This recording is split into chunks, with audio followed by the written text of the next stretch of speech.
Buenas, mi nombre es Fernanda Infante, soy estudiante del sexto semestre de enfermería y a continuación voy a presentar mi caso vivencial acerca de los cuidados de enfermería otorgados a un paciente con diagnóstico médico de postoperatorio de colectomía e ileostomía que fueron realizadas por consecuencia a una obstrucción intestinal secundaria a una isquemia por trombosis a nivel de la arteria mesentérica superior. La razón de ser de esta presentación del caso vivencial no es más que la aplicación del proceso de enfermería que hemos aprendido desde el primer semestre hasta la actualidad y que vamos a estar desarrollando a lo largo de toda nuestra carrera de enfermería.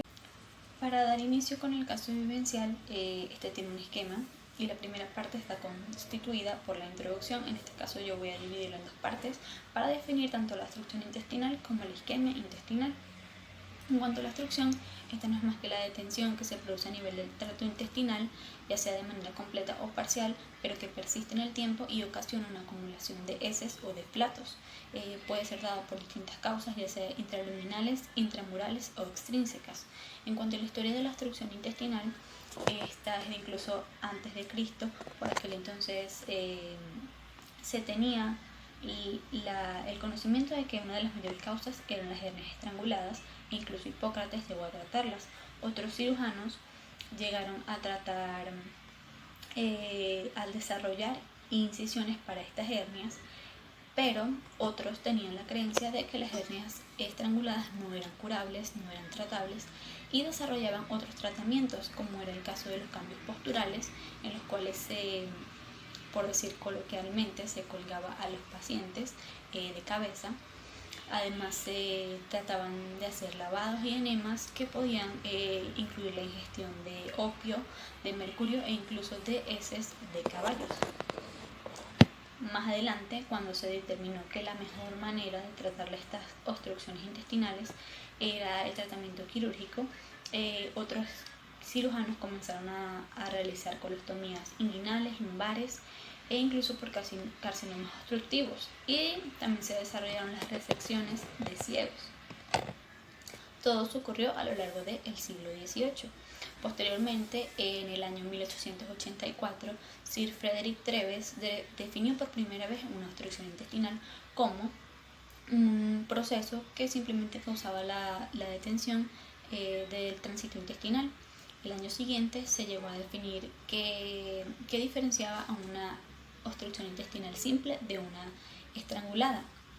Y luego más adelante, en 1911, se comenzaron a realizar las primeras pruebas imagenológicas que permitían observar las obstrucciones intestinales. Por otro lado, las obstrucciones intestinales pueden ser, como ya mencioné, simples o estranguladas. En el caso de las simples es cuando solamente se ve afectado y alterado el tránsito intestinal, mientras que las estranguladas son cuando, además de alterarse el tránsito intestinal, se altera la circulación sanguínea. De igual forma, existe otra patología que se conoce como pseudoobstrucción y que cabe destacar se diferencia de la obstrucción intestinal porque, si bien tiene síntomas muy parecidos como dolor, náuseas, vómitos, en este caso no se pierde esa eliminación o evacuación intestinal y también se pierden flatos intestinales. Como ya mencioné un poco, los síntomas que incluye una obstrucción intestinal son dolor, náuseas y vómitos. En cuanto al dolor, este realmente puede ser variante. Puede ser por distensión en casos de ileos mecánicos, por inflamación en casos de peritonitis, ya cuando la obstrucción se ha desarrollando, ha progresado muchísimo y derivado en una perforación.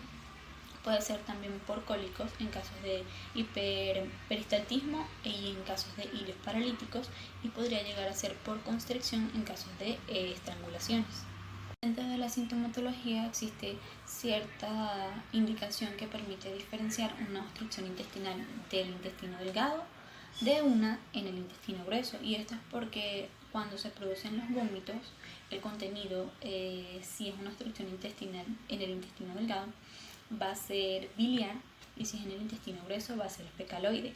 Por otro lado, cuando se dan las obstrucciones en el intestino grueso, la persona suele ser muy propensa a desarrollar deshidratación, se desarrollan distintos cambios hemodinámicos que disminuyen el gasto cardíaco, la presión venosa central y que podrían derivar en complicaciones mayores como lo que es la hipotensión y el shock hipovolémico. Por otro lado, también se produce una hiperacemia, que es un aumento de la concentración de bicarbonato a nivel de la sangre. Ahora bien, para hablar un poquito acerca de la prevalencia de la obstrucción intestinal, de acuerdo a un estudio realizado por la Universidad Centro Occidental Lisandro Alvarado, en 135 pacientes se determinó que un 95% de estos desarrollaron una obstrucción intestinal a nivel del intestino delgado, mientras que el resto, es decir, un 4%, presentaron la obstrucción a nivel del tracto gastrointestinal, pero grueso. Por otro lado, en un estudio realizado en el municipio Libertador del Distrito Metropolitano de Caracas, se determinó que solamente 4% de las causas de cirugías abdominales incluyen lo que es la obstrucción intestinal. Cabe destacar que estas obstrucciones suelen ser con mayor frecuencia presentadas por hombres que mujeres, y sobre todo en aquellos pacientes que tengan antecedentes de cirugías abdominales, hipertensión arterial y diabetes mellitus. Para finalizar con la introducción de la obstrucción intestinal, de acuerdo con Pichinotto en 2017, la fisiopatología de la obstrucción intestinal viene dada de la siguiente manera. Una vez que se produce esa obstrucción, ya sea intraluminal, intramural o extrínseca, definiendo entonces la intraluminal cuando la obstrucción es en sí en el interior del tracto, que podría ser por un cuerpo extraño, podría ser por unos cálculos. En el caso de la intramural es cuando se ve afectada en sí el recubrimiento del tracto gastrointestinal, ya sea por un tumor, y las extrínsecas son cuando la afectación se produce por fuera del tracto gastrointestinal, ya sea por una adherencia, por un carcinoma, o podría ser por una hernia. En los casos en los que ocurren entonces estas obstrucciones, aumenta el peristaltismo, ya que el organismo está tratando de superar entonces esa obstrucción. Una vez que esto ocurre, comienza a acumularse el gas y el contenido intestinal a nivel de esta área, y aumenta entonces la distensión. Luego se da un aumento de la presión intraluminal, es decir, en el interior, que va a ocasionar un aumento incluso mayor de la distensión, y va a producir entonces de manera directa un aumento de la presión intramural. En esos casos la distensión es tal y la acumulación es tal que se puede producir una isquemia, y el organismo posteriormente desarrolla una necrosis, y una vez que el tejido está tan afectado y tan deteriorado, podría llegar a perforarse y ocurrir entonces un escape de todo este contenido que contaminaría la cavidad abdominal, desarrollando una peritonitis. Iniciando con la isquemia intestinal, esta no es más que una hipoperfusión que se produce a nivel de una parte del intestino delgado, y eso es porque la circulación sanguínea que irriga y drena a estos tejidos se produce un obstáculo, que podría ser un trombo, ya sea arterial o venoso, o una embolia, y por otras causas no oclusivas también se podría llegar a producir. En muchos casos la isquemia intestinal ocasiona como consecuencia una obstrucción intestinal y un infarto intestinal. En cuanto a la historia de en el inicio no era muy conocido, porque esta es una situación patológica que se da sobre todo en personas mayores, que por ende no da mucha oportunidad, no da mucha brecha para el estudio de la situación en sí. Por otro lado, ya en los años 50 se comenzaron a realizar intervenciones, y durante los años 80 se comenzaron a diagnosticar de una manera más exacta.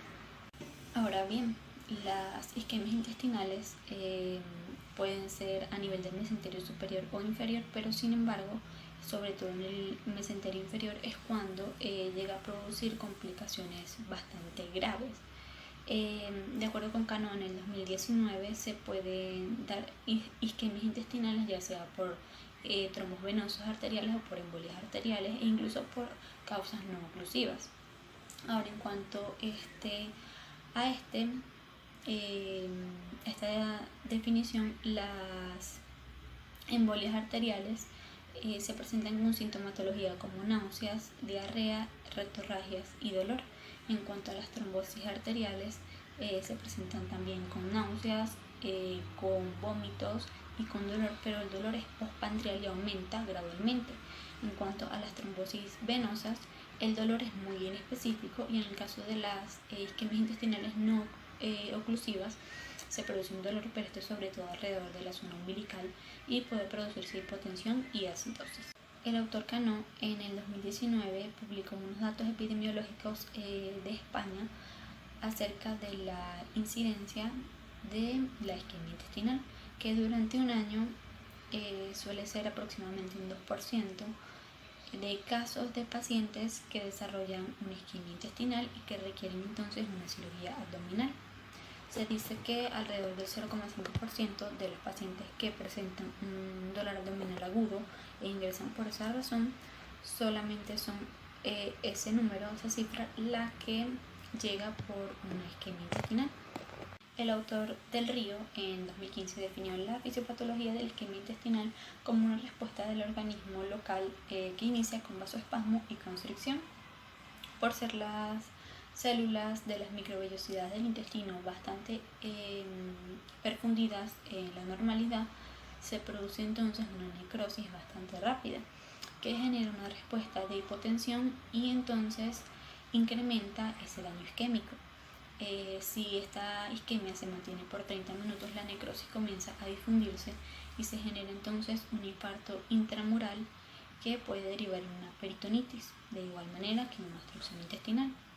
Cabe destacar que al inicio de la historia la fisiopatología para ambas situaciones, que en realidad están muy ligadas, que normalmente la isquemia termina en una obstrucción intestinal, se creía entonces que en realidad la causa de la mortalidad era por una autointoxicación con todas aquellas bacterias que se iban acumulando y reproduciendo cuando se producía la obstrucción intestinal. En cuanto al tratamiento, en el caso de la isquemia intestinal, el principal suele ser el tratamiento quirúrgico, puesto que la isquemia, si se prolonga durante mucho tiempo, deriva entonces en un infarto intestinal. Entonces, ese es el recomendado.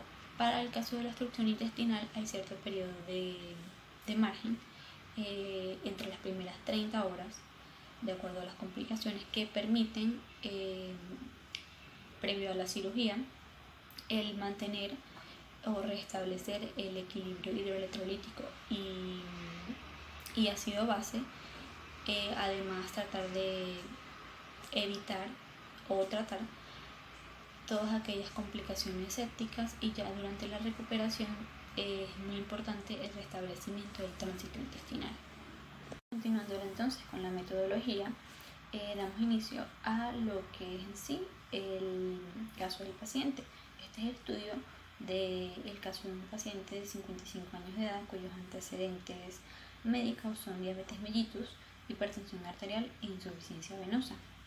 En este caso, el paciente ingresó con cierta sintomatología que derivó en un diagnóstico médico de obstrucción intestinal secundario a una isquemia por una trombosis en la arteria mesentérica superior.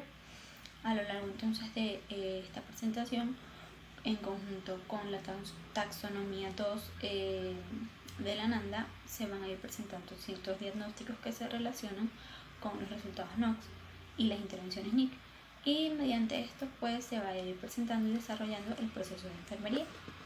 Cuando hablamos de los datos demográficos del paciente, es decir, de la presentación del mismo, decimos que este es un paciente masculino de 55 años de edad que es procedente de la comunidad de Rotario, vive solo, es divorciado y tiene 3 hijos, y se encuentra hospitalizado en la unidad de cirugía general del Instituto Venezolano de Seguro Social Dr. Pastor Oropesa, con un diagnóstico médico de postoperatorio de colectomía e ileostomía.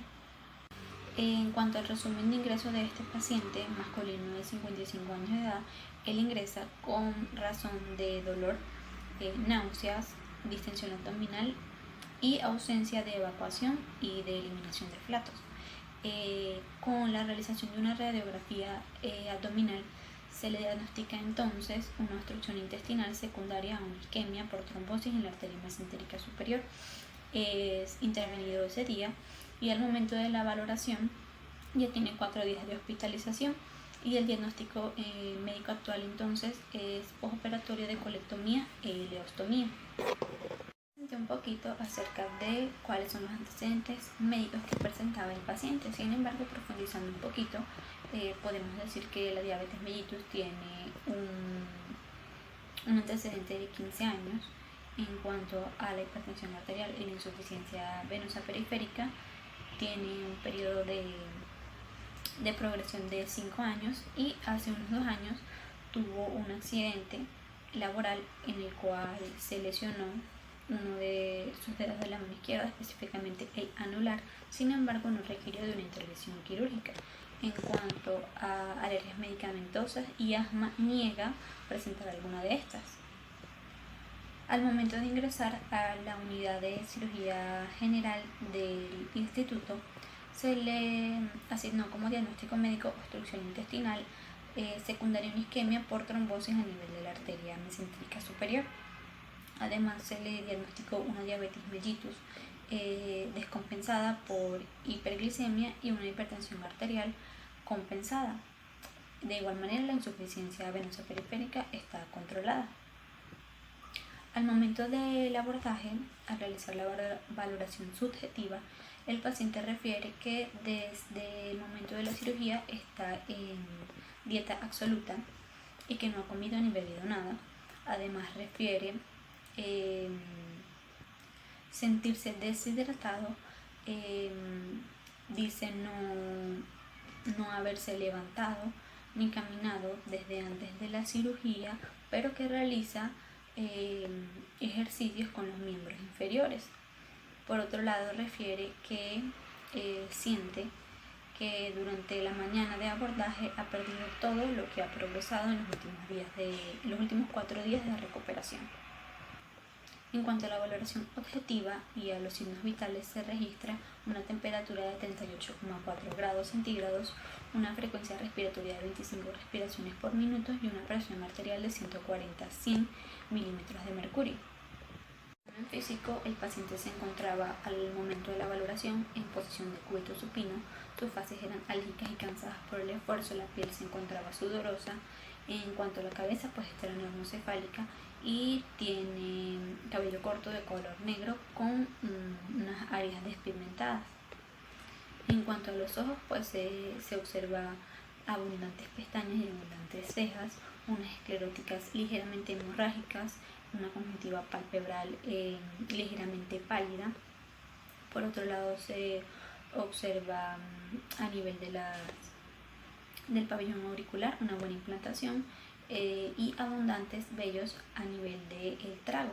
En cuanto a las fosas nasales, estas están simétricas, sin presencia de secreciones, pero con abundantes vellos. En cuanto a la cavidad bucal, los labios eran delgados, se encontraban ligeramente pálidos y las mucosas de igual manera se encontraban pálidas, es decir, como un signo de deshidratación. Por otro lado, la lengua también se encontraba ligeramente pálida y ligeramente seborreica. En cuanto al cuello, este era móvil y con abundante tejido adiposo. En cuanto al tórax, pues este tenía una forma elíptica con abundantes vellosidades y con la presencia de un catéter venoso central a nivel de la subclavia derecha. Cabe destacar que al momento de la valoración, el apósito del catéter venoso central se encontraba en buen estado.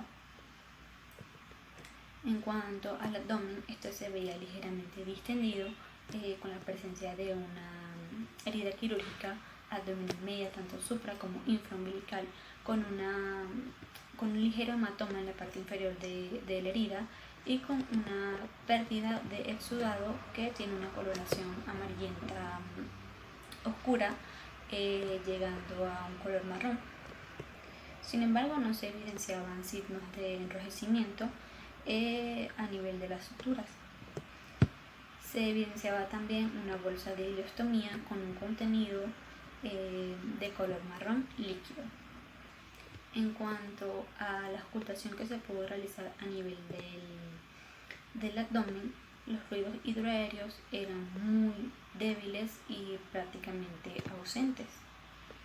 En cuanto a los miembros superiores, se evidenciaban gran cantidad de vello, sobre todo en los antebrazos, una hiperpigmentación en los antebrazos y pulsos radiales débiles. De igual manera, en los miembros inferiores se evidenciaba abundante vello, hiperpigmentación a nivel de la zona tibial. A nivel de la zona tibial, los pulsos pedios eran débiles y se evidenciaba un hematoma a nivel del maleolo, el maleolo izquierdo, a nivel del maleolo derecho. Para hablar acerca de las necesidades interferidas del paciente, hago uso de la pirámide de Maslow modificada por Callis. Esta tiene 6 eslabones, que son el de la supervivencia, los estímulos, la seguridad, el amor y pertenencia, la estima y la autorrealización, que a su vez se dividen en otros componentes. En el primer eslabón de supervivencia se determinó ciertos diagnósticos para las necesidades del paciente, siendo el primero el de hipertermia, luego el desequilibrio nutricional por defecto y déficit de volumen de líquidos. En cuanto al segundo eslabón, el de estímulos, se ve entonces el diagnóstico de intolerancia a la actividad. Por otro lado, en el eslabón de seguridad se determinan los diagnósticos de riesgo, que son riesgo de infección y riesgo de baja autoestima situacional. En cuanto al último eslabón que se ve interferido en el paciente, es el de la autorrealización con un afrontamiento inefectivo. En cuanto a la teoría de enfermería seleccionada, es la teoría de Dorothy Arrow. Para comenzar, decimos que ella subdivide su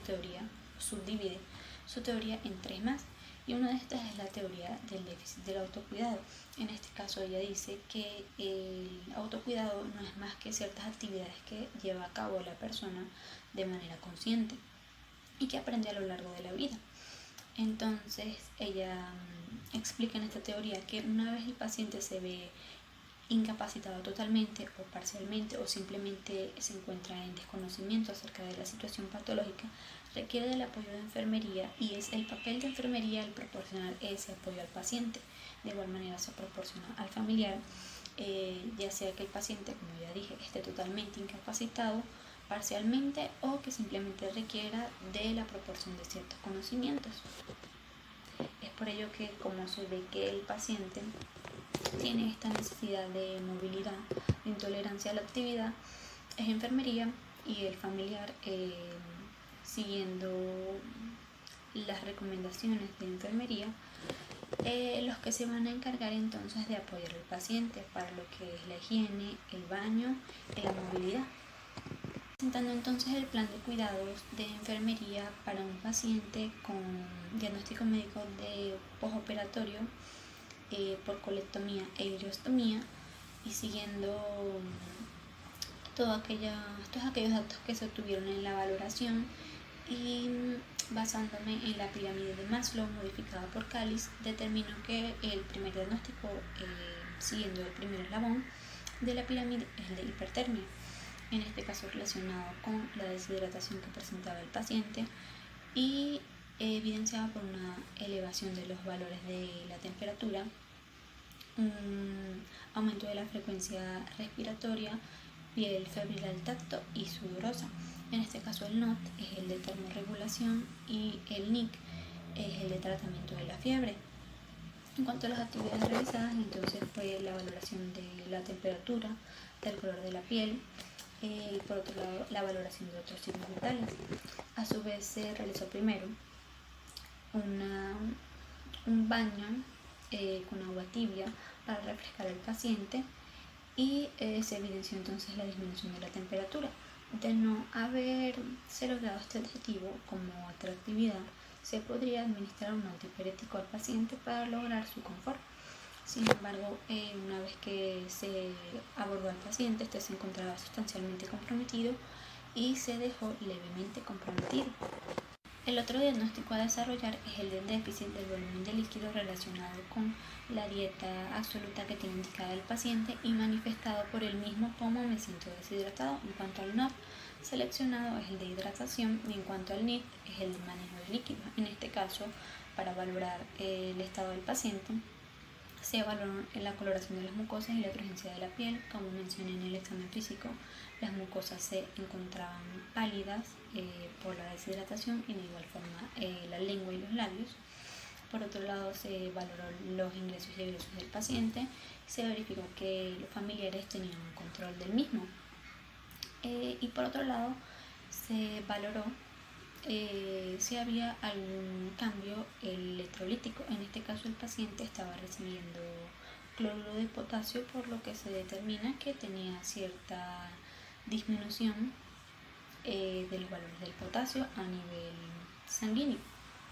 Como una actividad paliativa para este déficit de volumen de líquidos, al paciente se le realizó una leve hidratación de los labios, pero solamente de los labios, con agua para lograr un alivio de la sensación que él tenía. Al valorarlo, el paciente se encontraba, de acuerdo a la escala de Likert, moderadamente comprometido y se dejó levemente comprometido. El siguiente diagnóstico es el de desequilibrio nutricional por defecto, relacionado en este caso con la dieta absoluta que tiene el paciente y manifestado por él mismo como: no he comido nada, tengo una dieta absoluta. En este caso, el NOC es el de estado nutricional y el NIC es el de monitorización nutricional. En este caso, lo que se realizó fue una evaluación de la piel del paciente, de los labios del paciente, y de igual manera se valoró los cambios de los signos vitales, cómo era su nivel de energía, que en este caso él se encontraba bastante cansado, sus facies eran bastante cansadas, y se valoró de igual manera si estaba presentando náuseas por esa dieta absoluta. El paciente se encontraba al momento de abordarlo sustancialmente comprometido y se dejó levemente comprometido. Y el último diagnóstico a desarrollar es el de intolerancia a la actividad, relacionado entonces con los cambios en el estado de salud y manifestado por el familiar como que el paciente no se moviliza, no se ha levantado porque desatura, es decir, disminuyen sus valores de saturación de oxígeno a nivel sanguíneo. En cuanto al NOT, es el de autocuidados, y en cuanto al NIT, el principal es el de fomento del ejercicio. Se recomendó y se resaltó a la familia la importancia de que el paciente se movilice, puesto que esto va a ayudar a la recuperación y por otro lado a el establecimiento de lo que es la movilidad intestinal. En cuanto a esto, se le explicó cómo podría levantarse, que lo hiciera de manera lenta y pausada, y que primero se sentara y luego sí se levantara, y que estableciera ciertos objetivos a la hora de movilizarse. De igual manera, otras intervenciones fueron lo que es la ayuda tanto a la higiene y al baño, y a la movilización y al vestir.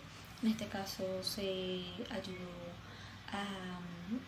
al paciente, como tenía esta sensación de deshidratación, al humedecer los labios. En este caso esto es un autocuidado y pues se le apoyó de esa forma.